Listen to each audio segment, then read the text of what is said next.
Hello friends, how are you today? My name is Evelyn from Alpaca.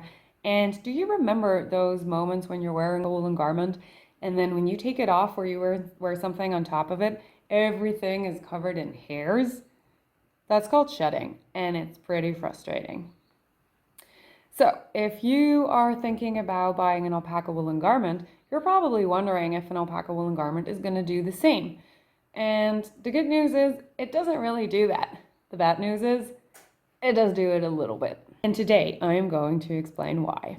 Okay, so this YouTube thing is kind of making me super artistic, and I made another beautiful drawing in order to explain to you how this shedding thing works. So as you can see on my beautifully drawn picture, alpaca wool is made of individual hairs, and these hairs are then bundled together, and then this little bundle of hairs is twisted or spun into yarn. So as you can see at the bottom part of my beautiful drawing, when these hairs are spun together, it might happen that some of them get loose. It will happen when you wear a garment or when it is handled roughly or just over time, because it's a natural feature of wool fibers.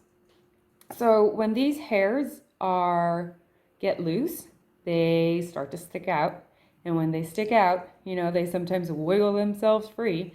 And that means that they break free and they're on the loose. And then basically a garment starts to shed. One of the reasons why alpaca wool does this a lot less than regular wool or other types of wool is because alpaca wool is generally really long. Alpacas are only shorn once a year at most, and this is because the fiber needs enough time to grow. And also because it's better to shear them in their season, of course, because you can't, shear their hair off in the middle of winter.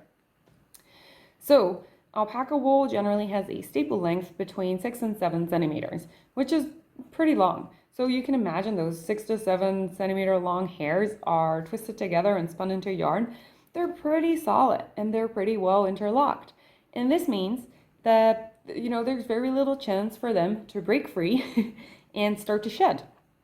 Compared to other wool fibers, who are often a lot shorter, there will be a lot more of those loose little hairs, and when they have a chance to break free, they will do so. Another benefit of those long fibers that are used for alpaca yarn is that it's generally so much stronger. So as you can imagine, when these long hairs are interlocked together, they're interlocked pretty tightly, and they will stay that way for a very, very long time. And if you don't do anything weird with your garment, most of those hairs will stay there, which means that your garment is solid, not as a rock, but solid as a strong, comfortable sweater for a very long period of time.